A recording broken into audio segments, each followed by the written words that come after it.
The desert burned under the weight of the afternoon sun.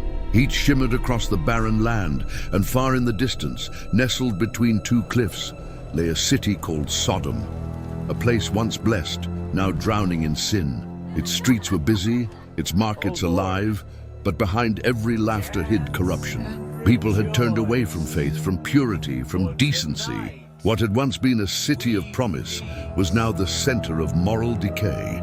Among these people lived a man, Prophet Lut, peace be upon him. A righteous man sent by Allah to guide them, to bring them back from the edge of destruction. He walked through the crowded streets, his robe dusted with sand, his eyes filled with sorrow. O my people, fear Allah and do not commit such shameful acts that no nation before you has ever done, he would call out. But instead of listening, the people mocked him. Some laughed in his face, some spat at his feet. Look, there goes the preacher again, they would sneer. Why doesn't your God just destroy us if we are so evil?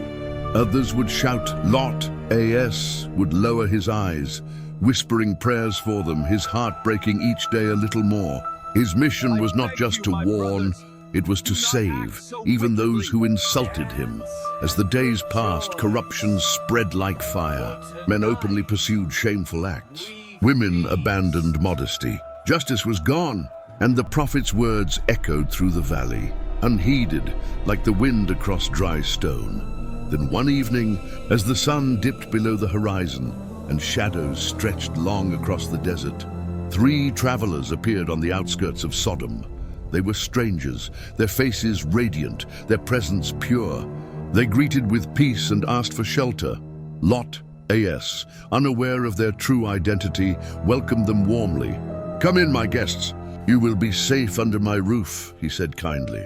He did not know that these were angels, sent by Allah, Jibril, Mikael, and Israfil, peace be upon them.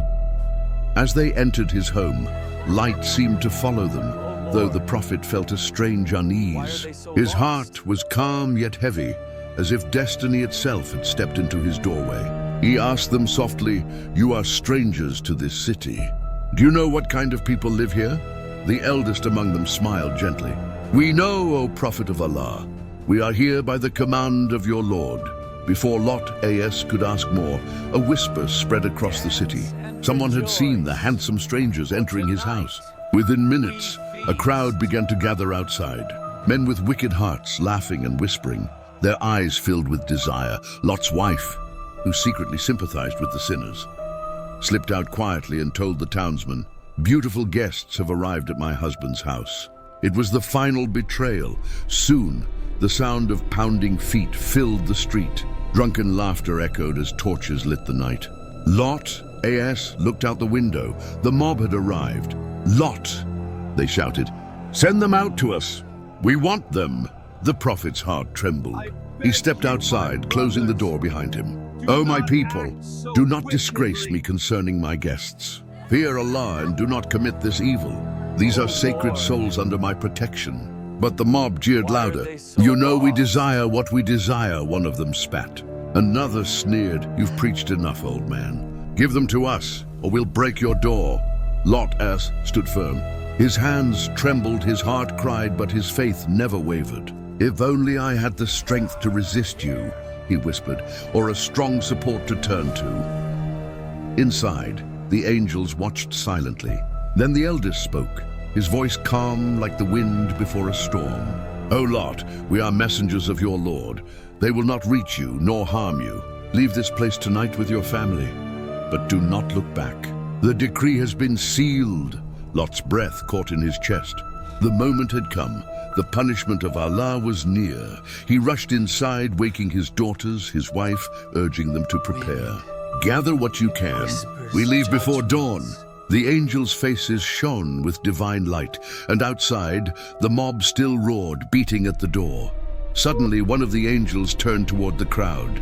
In an instant, a blinding flash of light burst forth, white as lightning, hotter than fire.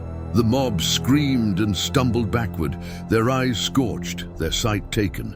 They fell to the ground, crying and crawling in terror, their arrogance turned into helplessness.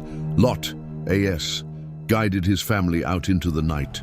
The city behind them was shrouded in chaos, the air trembling with unseen power.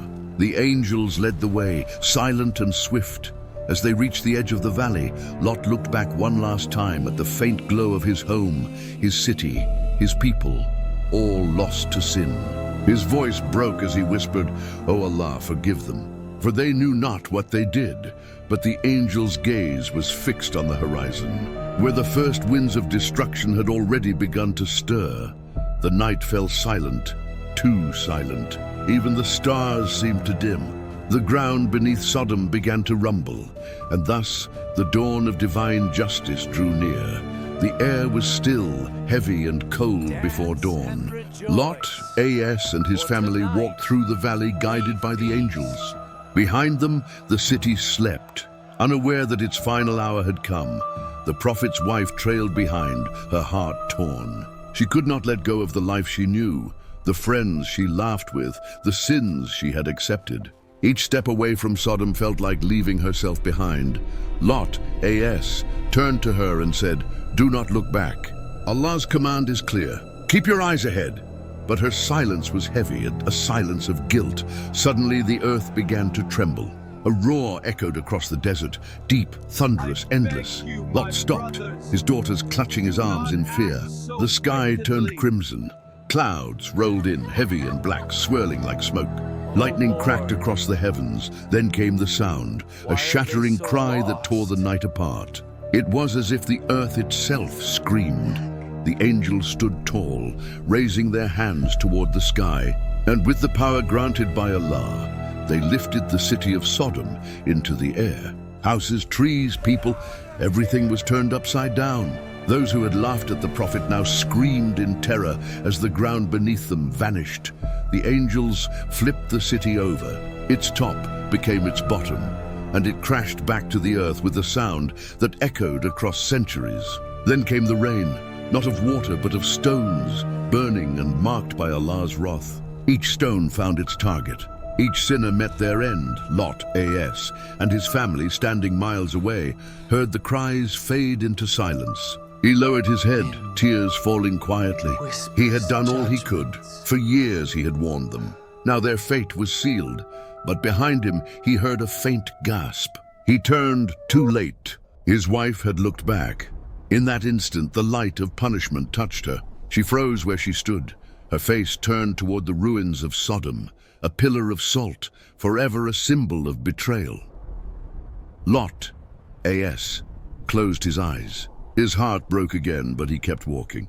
The angels had said, "Do not look back." He obeyed. When the sun finally rose, the valley was quiet. No city, no laughter, no sin.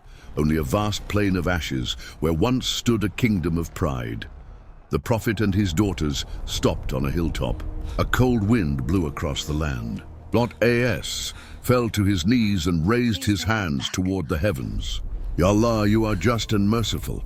Let this be a sign for those who come after us, that arrogance and sin lead only to ruin." And in the silence of that morning, a voice of truth echoed through time, that no matter how strong a people become, none can stand against the command of Allah.